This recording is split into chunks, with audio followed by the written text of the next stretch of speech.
Docker, ports, volums i xarxa. En aquest vídeo aprendreu l'administració dels ports, volums i xarxes de contenidors Docker. Hola, benvingudes i benvinguts. Aquest és un vídeo de ciberseguretat M03 posada en producció segura. Anem a seguir amb el tema Docker, com és la publicació de ports, els volums i la xarxa. Això és una continuació del que hem fet en l'anterior pràctica, en l'anterior activitat, però si necessiteu incorporar-vos i no heu fet la primera part no passa res, podeu instal·lar, si fem un apt update i després podeu instal·lar Docker amb sudo apt install docker.io, com us diu aquí en el procediment. Si ja ho teniu fet, també recordeu-vos d'afegir l'usuari Isart al grup Docker i rebotar la màquina. Molt bé, fins ara hem vist els Docker des del punt de vista del terminal. L'anterior era una introducció per conèixer el cicle de vida de Docker i ara el que volem és veure el mode daemon, com posar un Docker en segon plànol i publicar els seus ports.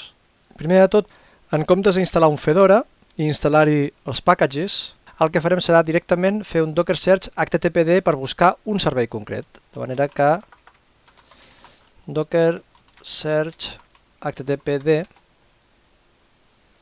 podem veure que hi ha un httpd que és la imatge d'Apache HTTP Server Project. És oficial, per tant, per descarregar-la sense necessitat de fer un run, podem fer un docker pull httpd. Si haguéssim fet el run, també s'hagués descarregat perquè Docker, quan veu que necessita una imatge i no la té, la descarrega automàticament. Ara ho hem fet explícitament amb un docker pull. Seguim i ens diu que arrenquem el Docker amb el nom personalitzat Amadeus. Docker run --name Amadeus httpd. Es posa en marxa i, al contrari que l'altre, que ens deixava un terminal interactiu, ara no ens deixa interactuar, si de cas només ens deixaria fer un Ctrl+C. Ara està en primer plànol, de manera que aquest Docker, com podem veure, ens bloqueja la shell i ens surt el missatge de que HTTPD està en marxa. Ens dona alguns errors, però funciona. I veiem que la command line httpd-d foreground, Docker necessita un procés en primer plànol. Aquest procés en primer plànol per aquest contenidor és HTTPD. Si executem HTTPD es posa en mode servei, de manera que Apache es posa funcionant en background. En canvi, si li diem aquesta instrucció, que és la que ell té internament, -d foreground, doncs bloqueja la shell, fent que hi hagi un procés tota l'estona en primer plànol del contenidor. Diu, comproveu que podeu accedir a la web amb el browser a la IP del contenidor. Ens hauria de sortir un It Works. Com podem fer-ho? Doncs, de fet, la manera més fàcil és que aquí HTTPD ja ens mostra la IP. Si no, podria fer un Docker Inspect, podem fer també aquí, per veure si ens coincideix. Aquest contenidor es diu Amadeus, li hem posat un nom concret, en comptes que ens el posi ell, els noms i cognoms, aquell que li posava, ara li hem dit que aquest es diu Amadeus. A més, dona la casualitat de que Apache aquí m'ha arxivat la seva IP. Si no tingués aquesta IP, doncs podria venir aquí, com que sabem que es diu Amadeus, podem fer un docker inspect Amadeus i filtrar grep -i IP address. I veiem que coincideixen, 172.17.02. De fet, és el que teníem aquí, però abans era de l'exercici anterior. Si jo recarrego, em surt l'It Works. Ara ja tenim a l'HTTPD aquest nou contenidor funcionant. Per tal que no bloquegi el terminal i segueixi funcionant en background, arrenqueu-lo en mode daemon, amb el -d.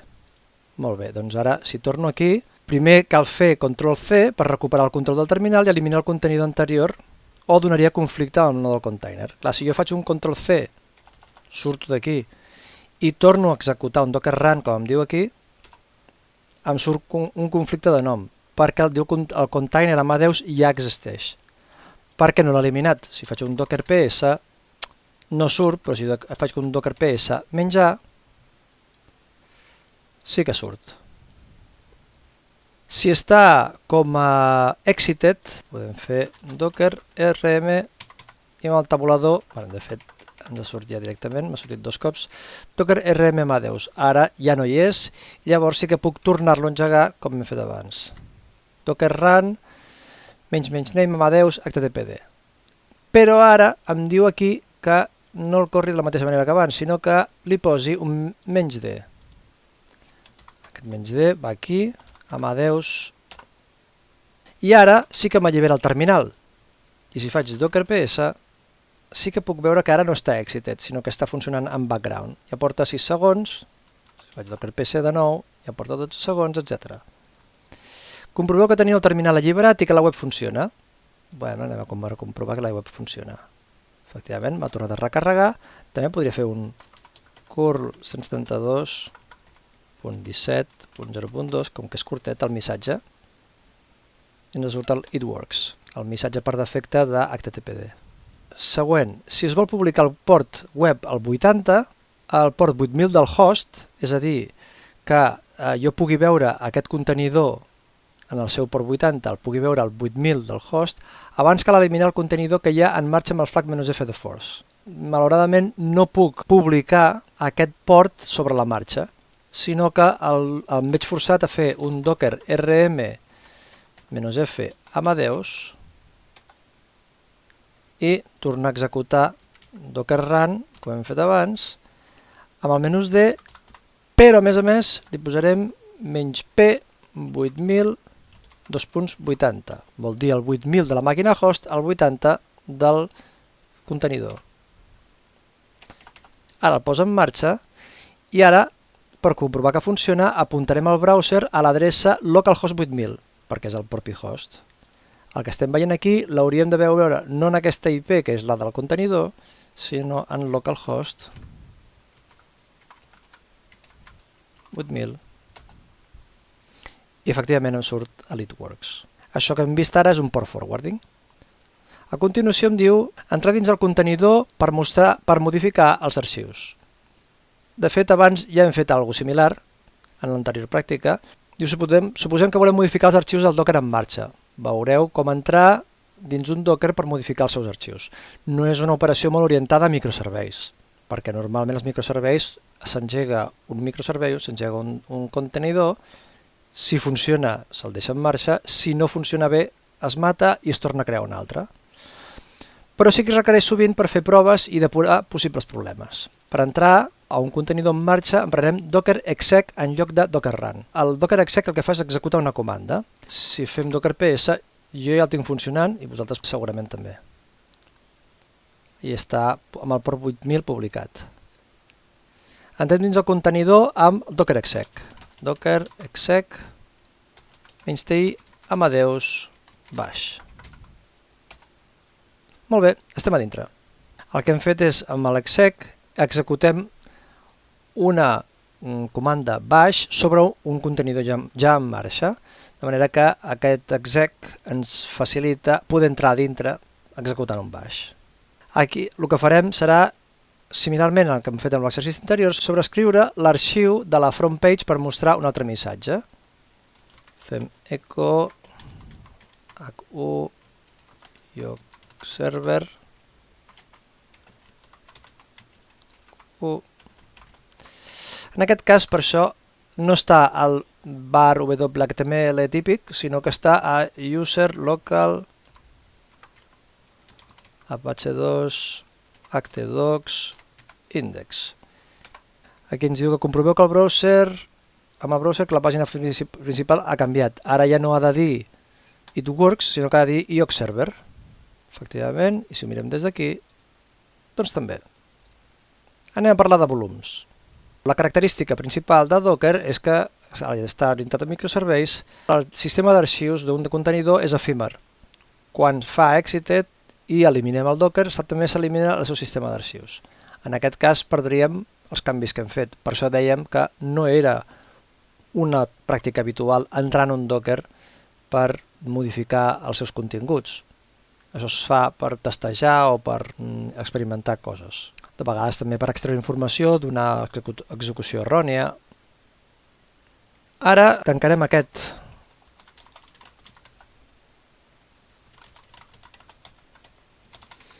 farem un docker rm-f Amadeus, el que forçarà a que s'esborri. Ara anem a treballar amb una imatge de MariaDB. Aquí tenim la pàgina oficial de MariaDB per si tenim interès en buscar més referències. Que ens diu que ens dona la instrucció directament que hem d'utilitzar per posar-la en marxa, que aquesta la podem trobar aquí mateix. De totes maneres, seguim el procediment que ens hem posat aquí. Podem executar docker run name maria1 -e maria db root password igual a la típica. Password -d mariadb. Com que no la troba en local, doncs la descarrega, la imatge.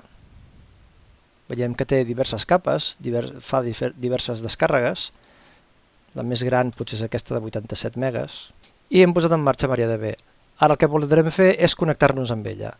El que ens diu aquí és que instal·lem el client de MariaDB a la màquina host. apt update. I seguidament fem sudo apt install mariadb client. Això instal·larà només el client de MariaDB a la màquina host. Ara podem inspeccionar docker inspect maria1 pipe grep -g IP address i ens diu que és el 172.17.02. La típica perquè hem eliminat els altres docker, per tant sempre té la tendència d'adjudicar-li la primera IP disponible.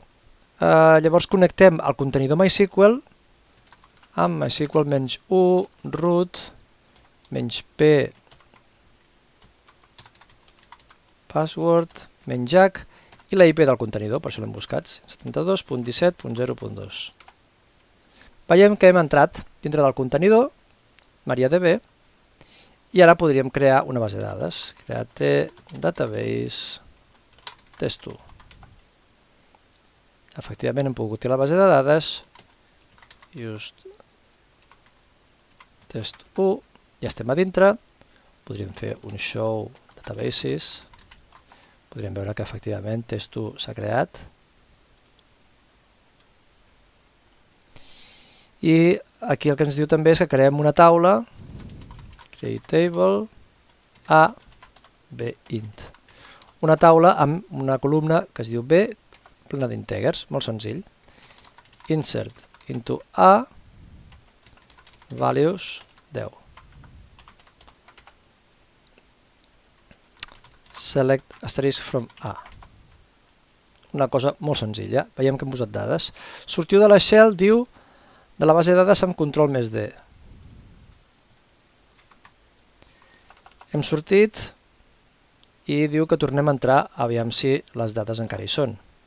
Si fem show databases, veiem que test1 hi és, i si fem un select asterisk from test2.a, doncs les dades continuen estant a dintre. Perfecte.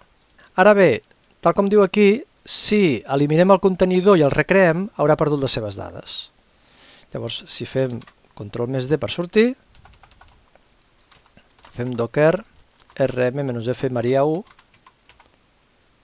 anem a comprovar que els volums efectivament són efímers. Tornem un altre cop a crear amb el docker run el contenidor amb el name maria1, tornem a crear la base de dades. Tornem a crear el contenidor. Connecteu de nou al contenidor i comproveu que les dades no hi són. Bueno, molt fàcil. Repetim el MySQL-1 root, entrem a dintre i si fem show databases veurem que la base de dades test1 ja no hi és. Normal, perquè a l'haver eliminat el contenidor hem eliminat les seves dades. Diu, esborreu de nou el contenidor, creu-lo amb un bind mount per fer-ho persistent. Podeu consultar la documentació oficial per més informació. Molt bé, sortirem d'aquí. Ara també eliminarem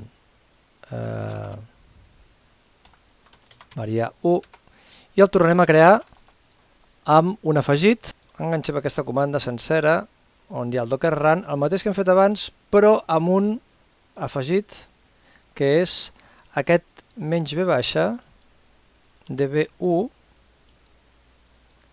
var lib MySQL. Això sí que ho has de saber, que la carpeta var lib MySQL és la carpeta on es persisteixen les dades de MariaDB o de MySQL. El que anem a fer és aquest bind mount, vol dir que dintre de la carpeta db1 anem a persistir aquestes dades. Posem en marxa, donem a l'enter i tornem a fer els mateixos passos d'abans. Ens connectarem remotament, MySQL -root. En aquest cas diu que no em deixa connectar-me perquè a la IP aquesta ja no hi és. Anem a veure quina és la IP que està fent servir. Maria1. Segurament no m'ha donat la mateixa IP. Doncs faig un docker inspect Maria1 i empipo amb un grep mengi IP address. En realitat sí que estava bé. El problema segurament és que encara no li he deixat prou temps perquè arrenqués el servei i m'ha refusat la connexió perquè encara estava en l'startup. Clar, MariaDB és un servei que quan el crees per primer cop ha de crear les taules, ha de crear la base de dades, etc. Teòricament, obriré ara una altra shell aquí paral·lela, hauria de veure que m'ha aparegut una carpeta db1 i aquí dintre hi ha les dades a MySQL. La carpeta var lib MySQL del contenidor, és a dir, es munta, es fa un bind mount sobre db1 en el meu home directory. Ara diu que creem la base de dades i tot el que hem fet abans, create database, posem test2 ara, use test2. De fet, si mirem aquí dintre, ara aquest ls dintre de db1, podem veure que apareix una carpeta db2 que quan creem una base de dades MySQL es crea una carpeta dintre d'aquesta carpeta de la persistència de les dades de MySQL. I tornem a executar un create table a bint insert into a values 11, canviarem una mica, select asterisk from a. Vale, tornem a tenir dades. Sortim, podem comprovar que, si hem sortit, el test2 continua estant aquí, les dades, i ara el que hauríem de fer seria esborrar aquest contenidor, tornar-lo a crear i veure que igualment persisteix. És a dir, fem docker ps, veiem que el contenidor està, fem un docker rm-f maria1, l'he esborrat, el puc tornar a crear, docker run, amb -name maria1, amb el volum de dades, amb la password, amb l'imatge MariaDB. Es crea, es posa en marxa i si faig docker ps hauria de sortir-me, fa 7 segons que està en marxa, mirem quina és la seva IP, inspect maria1 grep IP address, continua tenint la IP de sempre, intento connectar-me amb un MySQL -u root. Puc entrar, show databases, efectivament test2 continua estant aquí.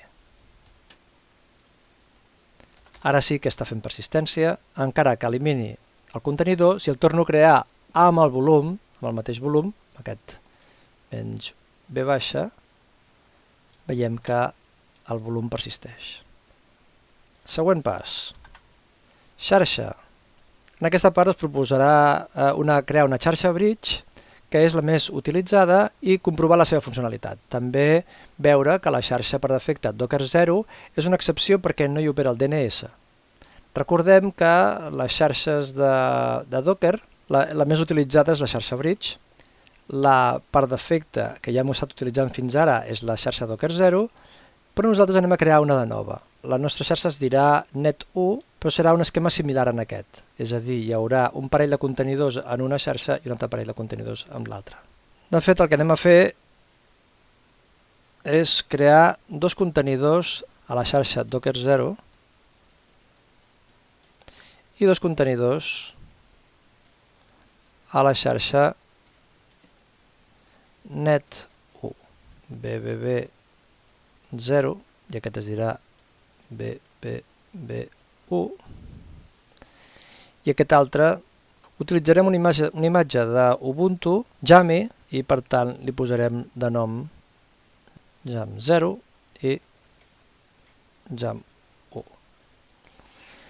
Molt bé, ara anem a efectuar això que hem dit que faríem. La Docker 0 ja existeix per defecte. De fet, si estem a la màquina host i fem un IP address, veurem que tenim diverses xarxes. Tenim el loopback, npus0, np2s0, però la més curiosa és aquesta, Docker 0, que aquesta no ens havia sortit abans o no hi havíem parat atenció. De fet, aquesta és la xarxa en la qual la màquina host està com a 17.01 i ens permet comunicar-nos amb els Docker per defecte i ells tenen la sortida cap a fora a través d'un NAT a través de 172.17.01. Una part important també és la descoberta que farem de màquines que estan dintre la mateixa xarxa. Però Docker 0, la xarxa per defecte, és una excepció. La xarxa per defecte no hi ha autodiscover, no hi ha un DNS. En canvi, a la xarxa 1, en aquesta d'aquí, sí que tindrem un servei de DNS afegit, que ens permetrà que puguem conèixer les màquines que hi ha dintre la mateixa xarxa, o pel nom les podrem trobar. Fem Docker Network create net1. Això haurà creat la xarxa net1. I ara posem en marxa Docker run -name bb1 -net1 -d HTTPD. Això serà un servidor Apache. I ara Docker run, posarem el servidor Apache BBB0 i no el posarem cap net, -d HTTPD. Per tant, aquest, el 0, està a la xarxa default, a la xarxa Docker 0. Inspeccioneu les IPs assignades a aquests contenidors.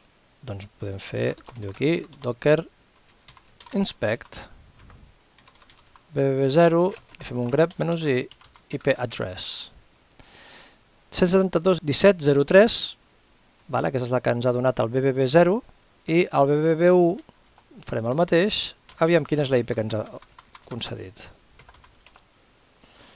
Ja veiem que en aquesta, en el BBB1, tenim una altra subxarxa diferent. És la 172.18, ja no és la 17.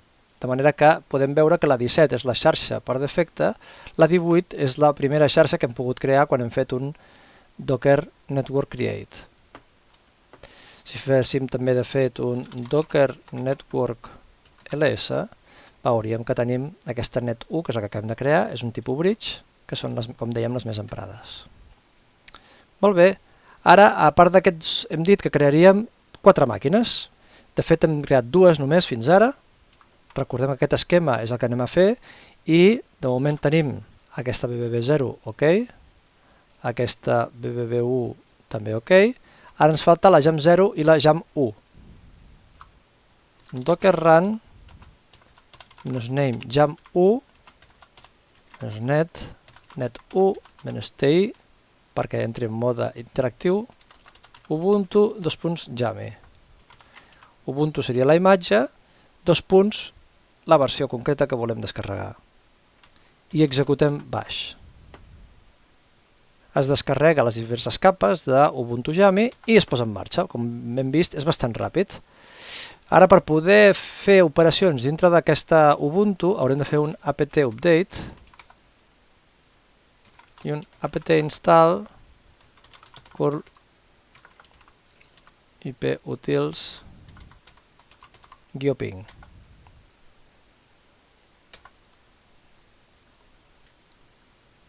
Molt bé, ara que ja s'han instal·lat les utilitats, que abans no teníem ping, igual que ha passat abans en l'exercici previ, ara fem un ping BBB1, que ja el tenim disponible, i veiem que sí que podem fer, en efecte, fer un ping a la màquina BBB1 que està a la mateixa xarxa.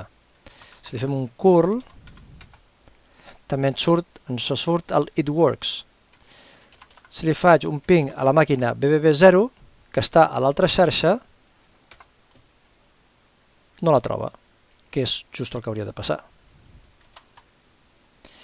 Si recuperem això, de fet això funciona com hauria de funcionar, que és, si estic en aquesta màquina nova,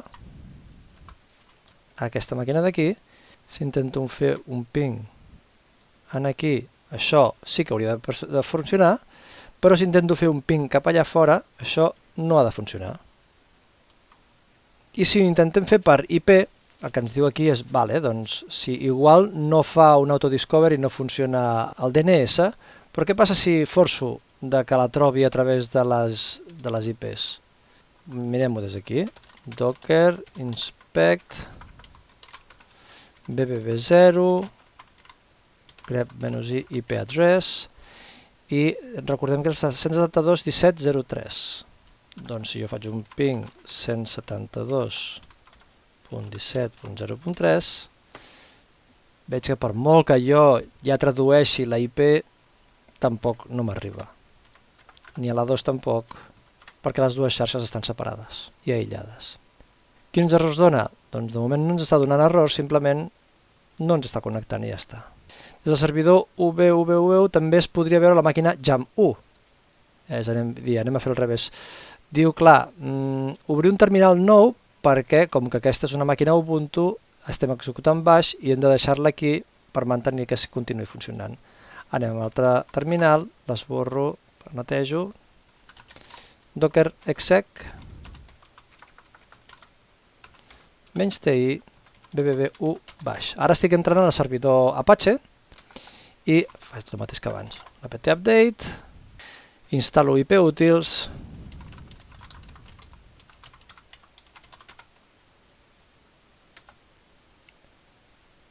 li faig un ping a jam1 i efectivament em troba jam1.net1, com podeu veure, i ell ja troba la IP perquè té un DNS que li descobreix internament.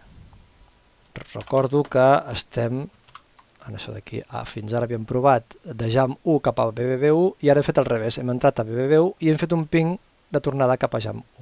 Visualitzem els contenidors que teniu fins ara en un nou i tercer terminal i les seves IPs. Obrim un tercer terminal i fem docker ps.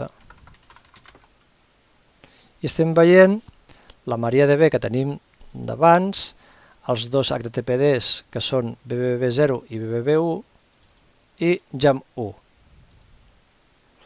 Podem inspeccionar les adreces, docker inspect, /grep-i IP address, BBB1, ja tenim una altra xarxa, la primera, o sigui el BBB0 està en la xarxa 17, l'altra està a la xarxa 18 i si mirem jam1, també previsiblement estarà a la xarxa 18, efectivament, a la xarxa 18, igual que l'altre BBB1. Obrir un altre Docker, jam0, a la xarxa per defecte Docker 0. En aquest tercer terminal podem aprofitar, fer un Docker run, -name, jam0, -ti, Ubuntu, jami, baix. Apt update. Clar, quan fem un update trenquem una mica la gràcia dels Docker en el sentit que ocupen bastant més espai, perquè només fer un update ja descarrega i a la que fas qualsevol instal·lació, un apt install, aquí diu que instal·lem curl i IP útils,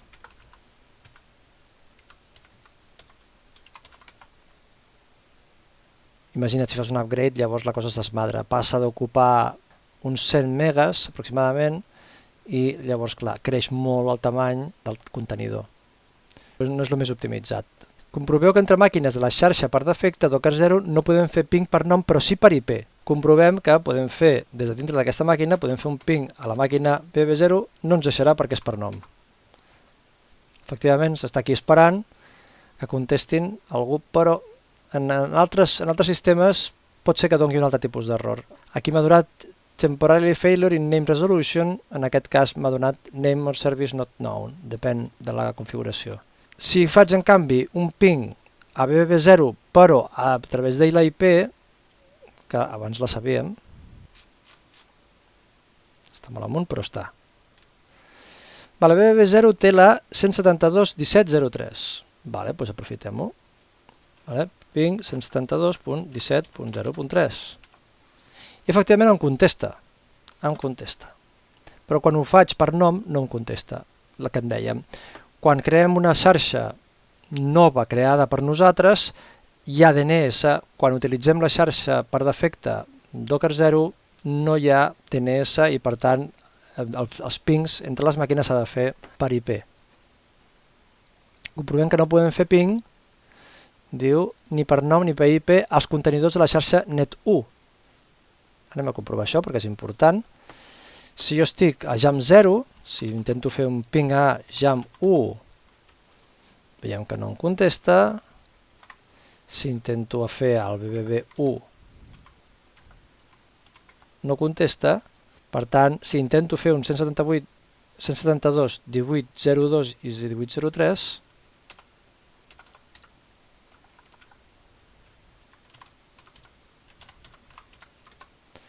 veiem que tampoc contesta. I el 18.03 tampoc contesta. Molt bé. Visualitzem tots els contenidors i els esborrem tots. És l'última passa. Anem tancant tots els terminals i, per curiositat, podem fer un docker ps menjar per veure quants.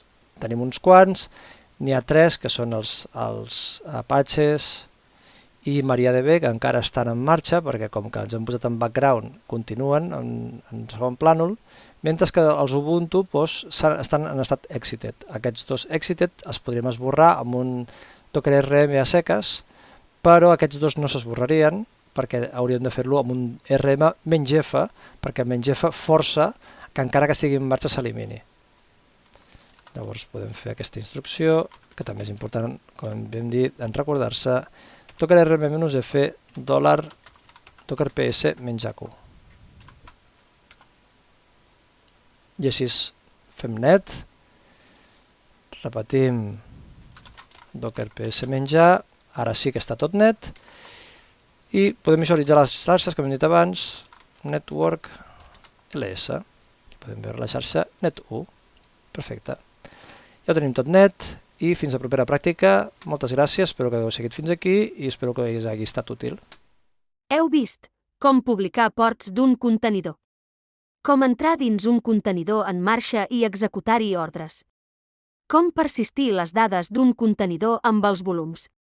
Com funcionen les xarxes internes de Docker per comunicar-se entre els diferents contenidors.